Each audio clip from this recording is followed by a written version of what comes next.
அதிகாலை நேரம் பைபிள் அவர் presented by the National Bible College. கிறிஸ்துவின் சபையார் உங்களை வாழ்த்துகிறார்கள். Welcome to Satellite Bible Classes. வணக்கம். தேசிய வேதாகம கல்லூரி மாணவ கண்மணிகளே, தோழர்களே, பெற்றோர்களே, உலகளாவிய என் தமிழ் சொந்தங்களே, உங்கள் அனைவருக்கும் என்னுடைய நெஞ்சார்ந்த வாழ்த்துக்களை தெரிவித்துக் கொள்கிறேன். இந்த நாட்களில் வான்வழி வகுப்புகளாக கொரிந்தியருக்கு எழுதிய முதலாவது நிருபத்தை நாம் படிக்கிறோம். இந்த புத்தகம் சபையினுடைய ஒழுங்கை பற்றி போதிக்கிறது. This book teach about the discipline in the church. காரணம், முதல் நூற்றாண்டு கால சபை அப்போஸ்தலர்கள் வாழ்ந்த காலத்தில் அந்த காலகட்டத்திலேயே சபையில் ஒழுங்கின இருந்தது என்பதை இந்த புத்தகத்திலே நமக்கு தெரிகிறது. அப்படியானால் 2000 ஆண்டுகள் ஆயிற்று. மார்க்கம் மதமாக மாறிவிட்டது. மனிதர்கள் இதற்குள்ளே புகுந்து எல்லா அக்கிரமங்களையும் விக்கிரக வழிபாடுகளையும் உலகத்தினுடைய போதனைகளையும் கதைகளையும் கற்பனைகளையும் உள்ளே கொண்டு வந்தார்கள்.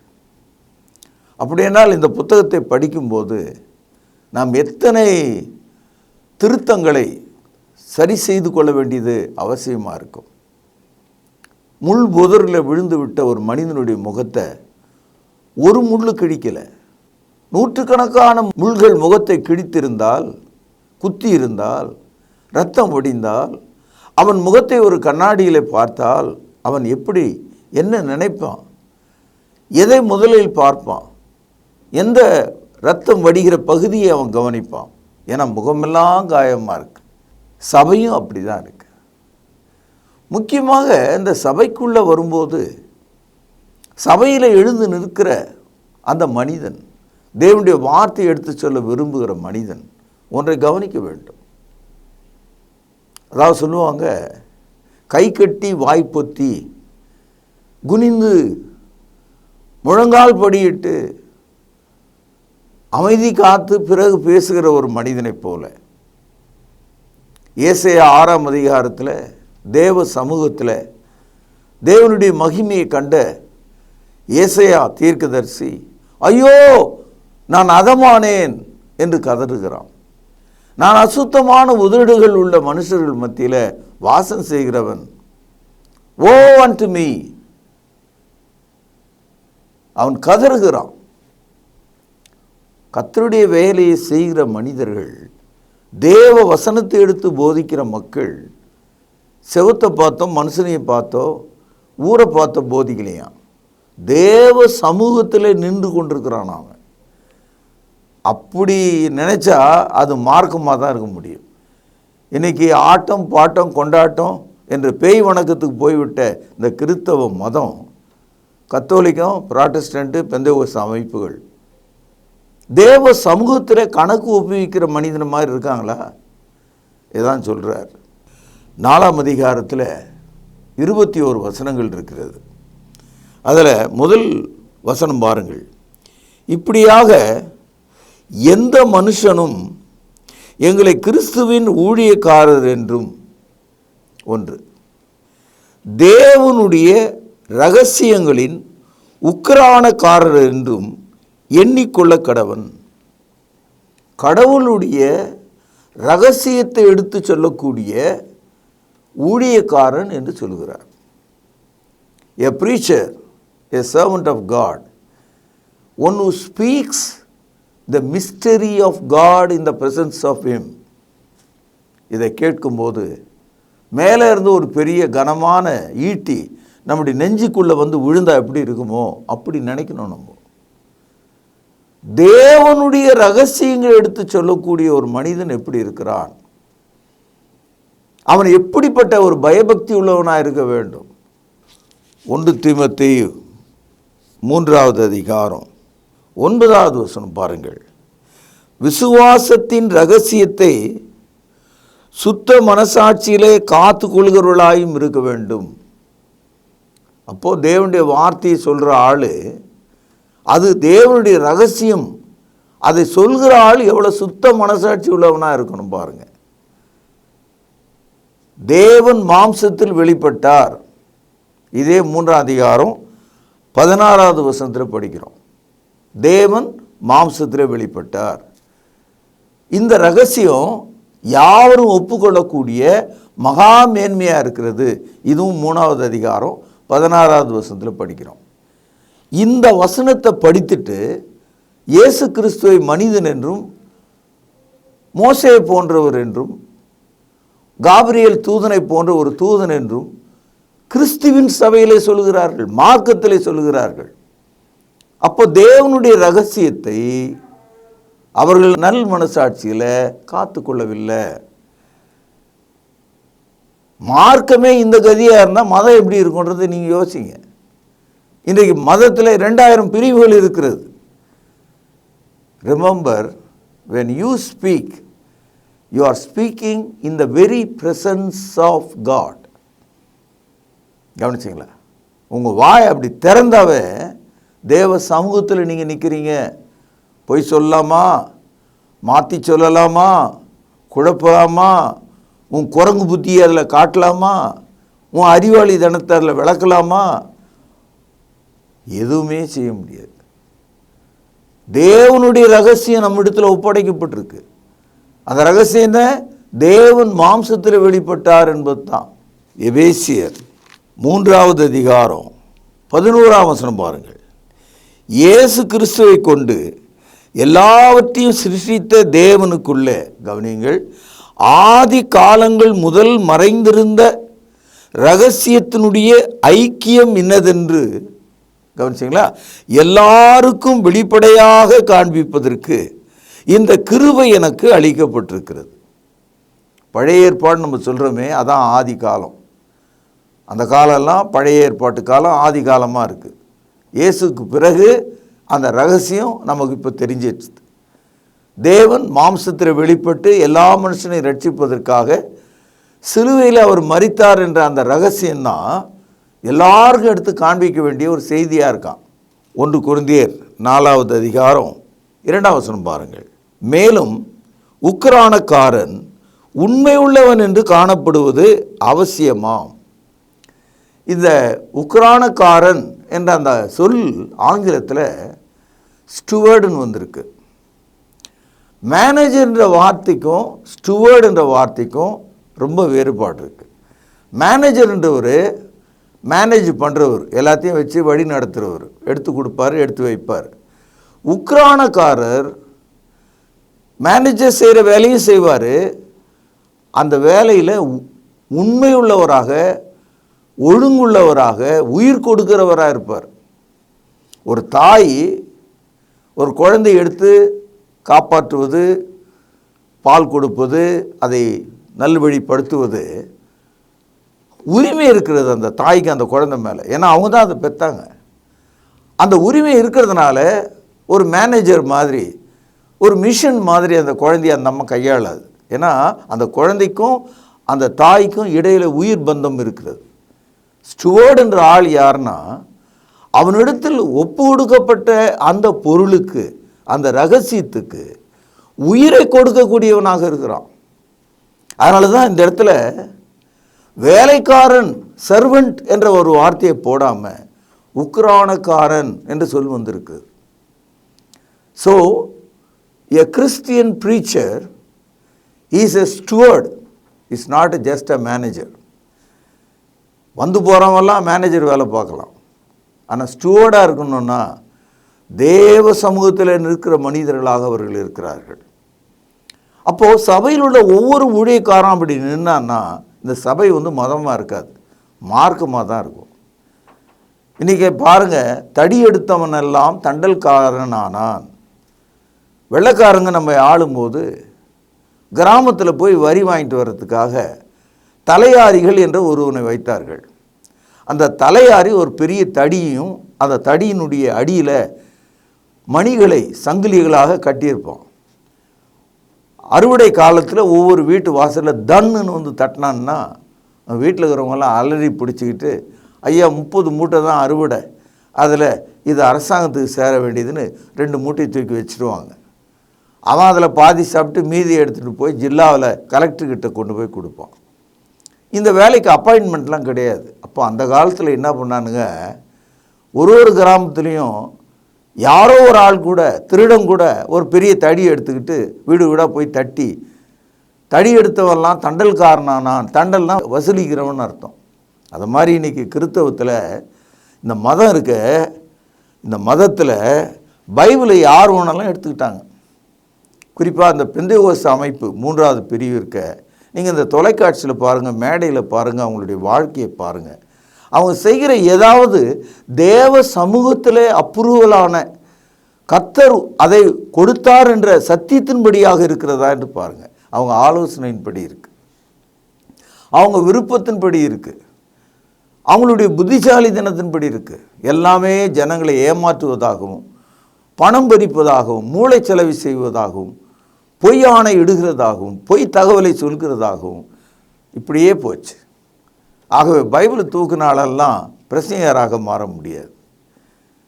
வான அளவுக்கு ஒரு மனுஷன் உயரலாம், பெரிய பெரிய ஆள்லாம் உண்டு, நட்சத்திர போதகர்கள் நாசமாக போவானுங்க. ஏன்னா அவங்க தேவ சமூகத்தில் நிற்கலை. அதெல்லாம் பேசிகிட்டு இருக்க நமக்கு நேரம் இல்லை. 1 கொரிந்தியர் 4:6 அந்த உக்கிரானக்காரன் எப்படி மனதை வைத்திருக்கிறான். How did the steward have his mind? அவனுடைய மனது எப்படி இருக்குன்னு பாருங்க. கர்த்தர் சொன்னவைகளை மட்டும் சொல்லக்கூடியவனாக இருக்கான் அவன். அதுக்கு வேற அர்த்தம் எதுவும் அவன் சொல்கிறது கிடையாது. வசனம் என்ன சொல்லுதோ அதை மட்டும் சொல்கிறது. அதுதான் புதிய ஏற்பாட்டு மார்க்கம். வசனம் என்ன சொல்லுதோ அதை மட்டும் செஞ்சால் நம்ம மார்க்கம். வசனம் என்ன சொல்லுதோ அதுக்கு மிஞ்சி போனால் அது மதம்.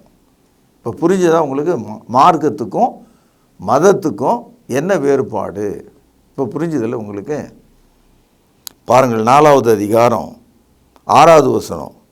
சகோதரரே, எழுதப்பட்டதற்கு மிஞ்சி எண்ண வேண்டாம் என்று நீங்கள் எங்களாலே கற்றுக்கொள்ளவும், ஒருவனும் ஒருவன் நிமித்தம் மற்றவனுக்கு விரோதமாய் இருமாப்பு அடையாதிருக்கவும், நான் உங்கள் நிமித்தம் என்னையும் அப்போலோவையும் திருஷ்டாந்தமாக வைத்து இவைகளை எழுதினேன்.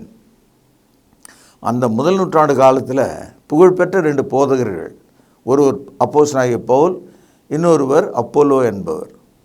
இப்போ என்ன சொல்கிறாரு, நானானாலும் சரி அப்போலோவானாலும் சரி, நாங்கள் தேவனுடைய ரகசியங்களை எடுத்து போதிக்கும் போது எங்களுடைய சொந்த எண்ணங்களை அதில் நாங்கள் சேர்ப்பதில்லை. We are not adding our mind to the doctrines of Jesus Christ. இயேசுனுடைய அந்த உபதேசங்களில் எங்கள் எண்ணங்களை நாங்கள் ஏற்றுக்கொள்வதில்லை.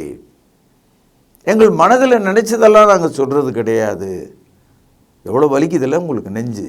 இப்படி தான் இருக்குது. இதான் சூழ்நிலை இன்னைக்கு. என் அன்பு சகோதரர்களே, 2 உதாரணங்களை நான் இதற்கு சொல்கிறேன்.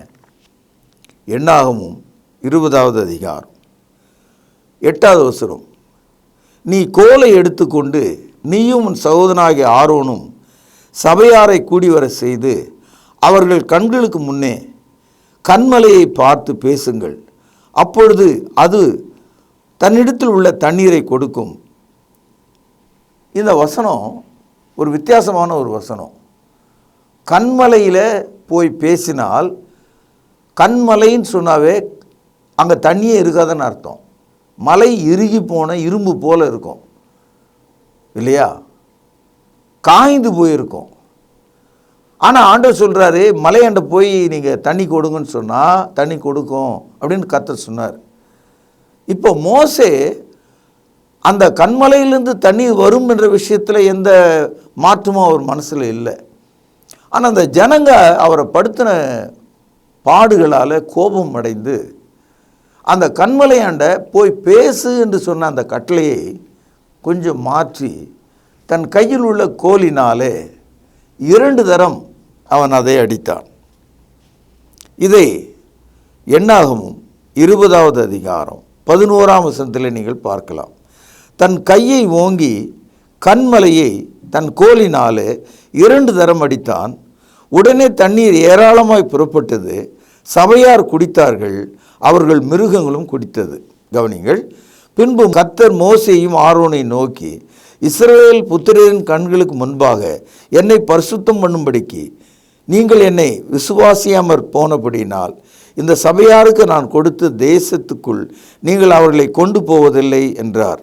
அதாவது கன்மலையின் இடத்துல பேசு என்று சொன்ன வார்த்தையை மோசே மீறி அந்த மலையை 2 முறை தன் கோலினால் அடித்ததற்கு ஒரு காரணமாக இஸ்ரவேலுக்கு வாக்களித்த அந்த கானான் தேசத்துக்குள்ள அதை வழி நடத்தின அந்த மோசே தூரத்திலிருந்து தான் அதை பார்த்தாராமே தவிர அதற்குள்ளே அவர் போகலை.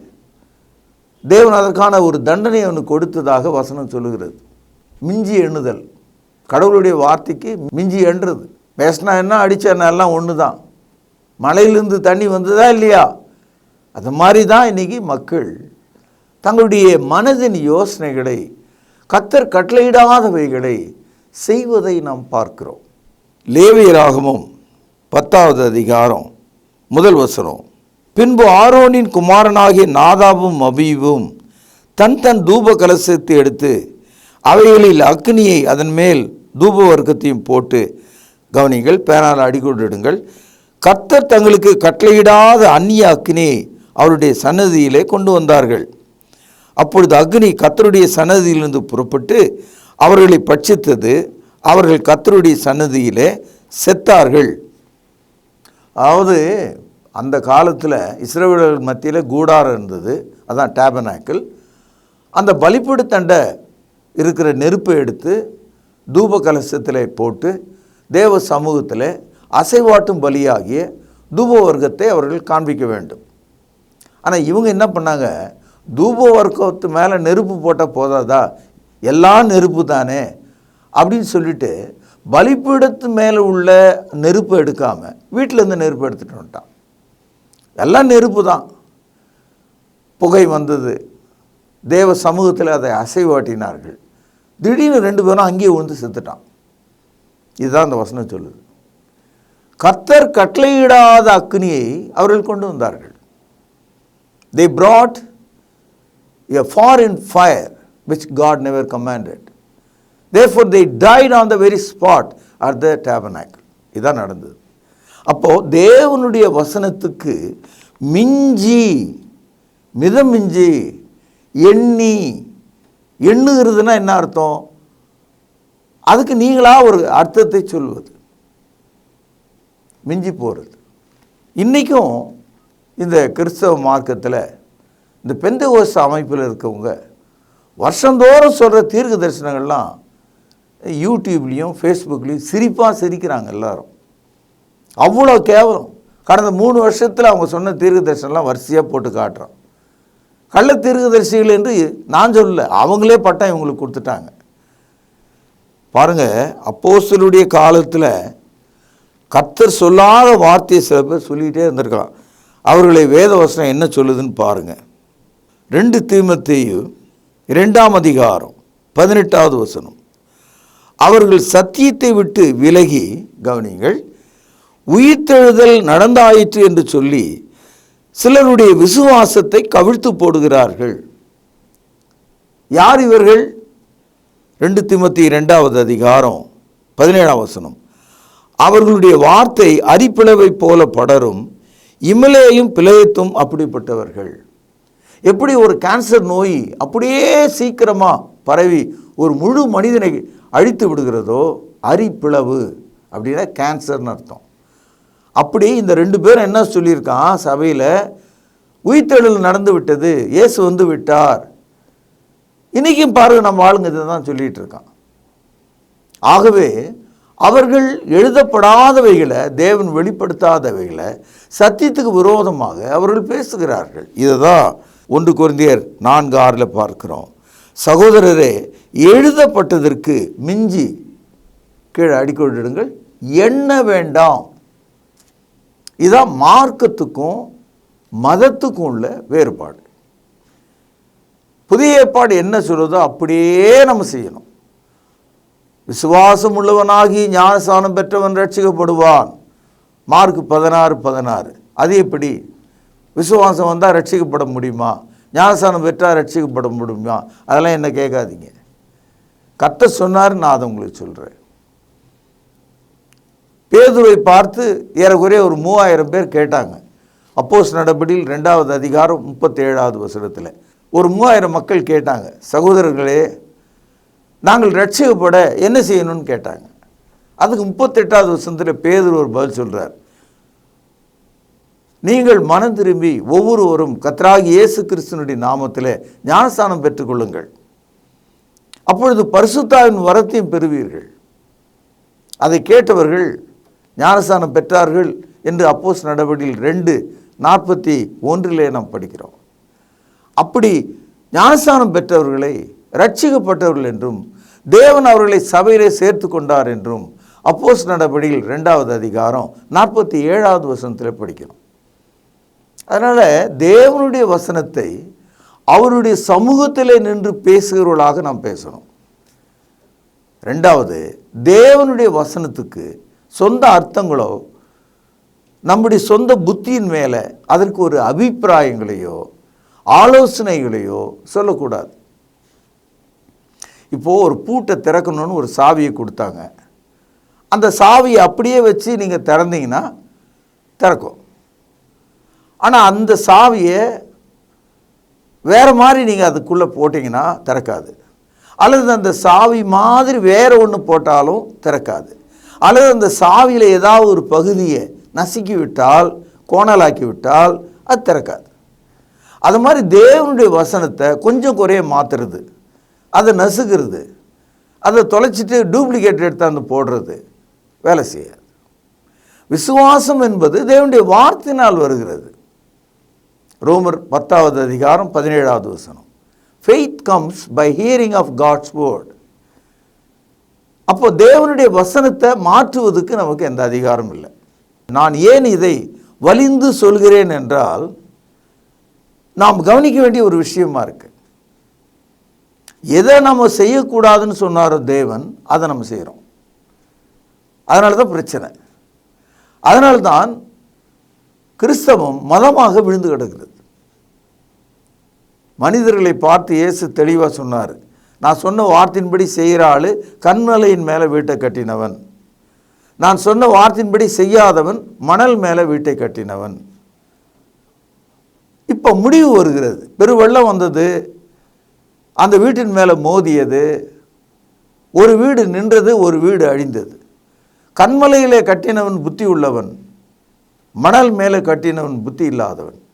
புத்தி இல்லாதவன் கிறிஸ்துவனுடைய வார்த்தையின்படி நடக்காதவன், புத்தி உள்ளவன் கிறிஸ்துவனுடைய வார்த்தையின்படி நடந்தவன். இது மத்தேயு 7வது அதிகாரம் 24 to 26 வசனங்களை நாம் படிக்கிறோம். அதனால் எழுதப்பட்டவைகளுக்கு மிஞ்சி நீங்கள் எண்ணக்கூடாது. இப்போ புரிஞ்சுதா உங்களுக்கு? இதுதான் வெளிப்படுத்தலை கூட நம்ம படிக்கிறோம். 22வது அதிகாரம் 18-19 வசனங்களில், நீங்கள் தேவனுடைய வசனத்தோடு ஒன்றை கூட்டவும் வேண்டாம், குறைக்கவும் வேண்டாம். கூட்டினாலும் குறைச்சாலும் உங்களுக்கு நியாய தீர்ப்பு, நரக தண்டனை உண்டு. இப்படி தான் புதிய ஏற்பாடு 22ஆம் அதிகாரம் 18-19 வசனத்தில் தெளிவாக நாம் படிக்கிறோம். அப்போஸ்தலர்கள் உட்காந்து சாப்பிட்டுட்டு ஊழியம் செய்கிறவங்க கிடையாது. ஜனங்கிட்ட போய் நீங்கள் எல்லாரும் உங்கள் வருமானத்தில் 10ல் ஒரு பாகத்தை என்கிட்ட கொடுத்துருங்க, நாங்கள் உட்காந்து கோபுரங்களை கட்டி கொண்டு ஒரு சிறிய அரசர்களைப் போல வாழ்கிறோம் என்று அவர்கள் இல்லை. உங்களுக்கு தெரியும், கொரிந்திய சபைக்கு ஆரம்பத்தில் பவுலடியார் போன போது அங்கே ஆக்கிலா பிரிஸ்கிலா என்ற கூடான செய்கிற தொழிலாளர்கள் இருந்தாங்க. இது அப்போஸ்தலர் நடபடிகள் 18 படித்தோம். அப்பொழுது பவுல் அந்த கூடான செய்கிற வேலை அவனுக்கு தெரிந்திருந்ததுனால அவங்களோடு சேர்ந்து வேலை செய்தான் என்று நாம் படித்தோம். அப்போ அப்போஸ்தலர்கள் எப்படி சாப்பிட்டாங்க, அப்போஸ்தலர் எப்படி வாழ்ந்தாங்கன்னா அவங்களும் வேலை செய்து தான் வாழ்ந்திருக்காங்க. அதனால தான் கிறிஸ்டின் சபையில் எல்லாரும் வேலை செய்து கர்த்தரை மகிமைப்படுத்துகிறாங்க, தங்கள் காணிக்கைகளால் தேவனை மகிமைப்படுத்துகிறாங்க. அவர்கள் போய் பிச்சை எடுப்பது கிடையாது. கிறிஸ்தவ மார்க்கம் எப்போ பிச்சை எடுக்க ஆரம்பித்ததோ அப்போ அது மதமாக மாறிச்சுன்னு அர்த்தம். நீங்கள் பாருங்கள், இந்த தொலைக்காட்சியில் பேசுகிற ஆள் அத்தனை பேரும் எத்தனை பேங்க் அக்கௌண்ட்டு, எத்தனை விளம்பரங்களை அவங்க செய்கிறாங்க. பெரிய பெரிய நட்சத்திர போதகர்கள் இப்படியெல்லாம் ஃபார்ம்ஸ் போட்டு, அப்ளிகேஷன் ஃபார்ம் மாதிரி விண்ணப்ப படிவங்கள் மாதிரி போட்டு எப்படியெல்லாம் பணத்தை சுரண்டுறாங்க. திருமணத்துக்கு முன்னாலிருந்து சாகிற வரைக்கும் அதை அவர்கள் பார்ட்னர்ஸ் மாதிரி, கூட்டாளிகள் மாதிரி அவர்கள் பதிவு செய்து கொண்டு வருமானத்தை சுரண்டுவதை நாம் பார்க்கிறோம். சகோதரர்களே, அப்போஸ்தலர்களை நீங்கள் பாருங்கள். 1 கொரிந்தியர் 4ஆம் அதிகாரம் 11, 12, 13 வசனங்கள். இந்நேரம் வரைக்கும் பசி உள்ளவர்களும், அப்போஸ்தலர்கள் சொல்கிறாங்க, பசி உள்ளவர்களும் தாகம் உள்ளவர்களும் நிர்வாணிகளும் குற்றுண்டவர்கள்லாம் எல்லாம் என் தலையில் கொட்டுறான்றார், தங்க இடமில்லாதவர்களுமாய் இருக்கிறோம். எங்கள் கைகளினால் வேலை செய்து பாடுபடுகிறோம், வையப்பட்டு ஆசீர்வதிக்கப்படுகிறோம், துன்பப்பட்டு சகிக்கிறோம். அடுத்து கவனிங்க 13ஆவது வசனம். தூஷிக்கப்பட்டு வேண்டிக் கொள்கிறோம், இந்நாள் வரைக்கும் உலகத்தின் குப்பையைப் போலவும் எல்லாரும் துடைத்து போடுகிற அழுக்கை போலவும் உள்ளோம். அப்போஸ்தலர்கள் தங்களுடைய சொந்த நிலைமையை இப்படி சொல்கிறாங்க. எல்லாரும் கால் துடைச்சிட்டு போகிற ஒரு டோர் மேட் மாதிரி, ஒரு கந்தை துணி போல நாங்கள் இருக்கிறோம், அழுக்காக இருக்கிறோம், பசியாக இருக்கிறோம், துன்பப்படுகிறோம், குட்டப்படுகிறோம், தூஷிக்கப்படுகிறோம், எங்கள் ஆகாரத்தை கஷ்டப்பட்டு உழைத்து கொள்கிறோம். இதெல்லாம் சொல்கிறதுனால தேவன் அவர்களை கைவிட்டார்னு அர்த்தம் இல்லை. அவர்களுக்கு உரிய அந்த காலத்தில் அவர்களுக்கு கொடுக்கப்பட்ட 10 விரல்களை கொண்டு அவர்கள் உழைத்திருக்கிறார்கள். ஆனால் இன்றைக்கு கிறிஸ்தவம் எப்போ மதமாக மாறுகிறதோ அதில் ஒரு கூட்ட மக்கள் தங்களை மேலே உட்காந்துக்கிட்டு நீங்கள்லாம் எனக்கு செய்யுங்க, நாங்கள் ஊரெல்லாம் ஜபகோபுரங்களையும் தோட்டங்களையும் மலைகளையும் வாங்கி போட்டுக்கொண்டு பெரும் பணக்காரர்களாக நாங்கள் மாறுகிறோம். இதை நீங்கள் கவனிக்கணும். நீங்கள் யூடியூப்பில் போயிட்டு இந்தியாவில் உள்ள மத போதகர்கள் எவ்வளோ வருமானம் உடையவர்களாக இருக்கிறார்கள் அப்படின்னு நீங்கள் ஒரு கேள்வியை கேட்டிங்கன்னா, இந்து சமயத்தில் எத்தனை சாமியார் இருக்கிறான், கிறிஸ்தவ மார்க்கத்தில் எத்தனை போதகர்கள் இருக்கான்னு லிஸ்ட்டே கொடுக்குறான், எவ்வளோ பெரிய பணக்காரர்கள் என்று போடுறான். இவர்களுக்கும் மற்றவர்களுக்கும் என்ன வேறுபாடு? இதையெல்லாம் நான் சொல்வதனால எனக்கு கூட மன கஷ்டமாக தான் இருக்குது. அதை நான் சொல்லக்கூடாதுன்னு கூட நான் விரும்புகிறேன். ஆனால் இந்த பகுதியை எடுத்து நான் காண்பிக்கிறதுனால ஒரு அப்ளிகேஷன், இதற்கான ஒரு விடையாக நான் இது உங்களுக்கு சொல்கிறேன். ஆக அப்போஸ்தலர்கள் எப்படி இருந்தார்கள் என்பதை நீங்கள் பார்க்க வேண்டும். சும்மா குதிச்சா போதாது, வசனத்தை எடுத்து காண்பிக்கணும். பாருங்கள், 1 கொரிந்தியர் 4ஆவது அதிகாரம் 20ஆவது வசனம். தேவனுடைய ராஜ்யம் பேச்சில் அல்ல பலத்திலே உண்டாயிருக்கிறது. வெறும் வாயில் பேசி பிரயோஜனம் இல்லை, வாழ்ந்து காட்டணும். அதான் கிறிஸ்தவம். அன்பு மாணவ கண்மணிகளே, தோழர்களே, இந்த நாளில் 1 கொரிந்தியர் 4ஆம் அதிகாரத்தில் படித்த 2 முக்கிய செய்திகள். ஒன்று, தேவனுடைய வசனம் பேசும்போது அது தேவனுடைய ரகசியம். அந்த ரகசியத்தை தேவ சமூகத்தில் பேசுகிறவர்களை போல பேசுகிறோம். You must have a fear of God. You speak in the very presence of God. இரண்டாவது, எழுதப்பட்டவைகளுக்கு மிஞ்சி நாம் எண்ணக்கூடாது. You should not think beyond what it is written. மிஞ்சி எண்ணணும்னா நாதாப் அபியூப் எப்படி தேவ சமூகத்தில் அக்னியில் இறந்து போனார்களோ அப்படி தான் நம்ம இறந்து போவோம். எப்படி மாபெரும் ஊழியக்காரனாக மோசே கானானுக்குள் போகாமல் வழியிலே இறந்துட்டார். காரணம் என்னன்னா, தேவனுடைய வார்த்தையை படி அவன் செய்யாமல் அந்த மலையை தன் கையில் உள்ள கோலினாலே 2 முறை அடித்ததனால், அந்த மிஞ்சி போன ஒரு காரணத்தினால அவன் அதை நஷ்டமடைந்தான். இதையெல்லாம் மனதில் வைத்துக்கொண்டு நாளைய பாடத்துக்கு நீங்கள் ஆயத்தமாக வேண்டும் என்று கேட்டு இங்கே நிறைவு செய்கிறேன். பிரார்த்தனை செய்வோம். மகா பரிசுத்த நிறைந்த அன்பான தகப்பனே, பயமூட்டும் தேவனுடைய வார்த்தைகள் எச்சரிப்பை எங்களுக்கு கொடுக்கிறது. நாங்கள் தேவ சமூகத்தில் ஒரு உக்கிரானக்காரனைப் போல தேவ ரகசியங்களை பேசுகிற மக்களாகவும் எழுதப்பட்டவைகளுக்கு மிஞ்சி எண்ணாதிருக்கவும் எங்களுக்கு உதவி செய்தரலும். கேட்ட வசனங்களை எல்லாம் மனதில் இருத்தி ஜாக்கிரதை உள்ள வாழ்க்கை வாழும்படி எங்களுக்கு உதவி செய்தரலும். ஆண்டவரும் கர்த்தரும் இரட்சகருமாக இருக்கிற இயேசுவின் நாமத்தில் ஜெபத்தை கேட்டறலும். ஜீவனுள்ள எங்கள் நல்ல பிதாவே, ஆமென். தொடர்பு கொள்ள வேண்டிய முகவரி திருமறை நேரம் 58 சர்ச் தெரு, குமரன் நகர், சென்னை 6,82,000. செல்போன் 9385500882. கர்த்தாவே, தேவர்களில் உமக்கு ஒப்பானவர் யார்?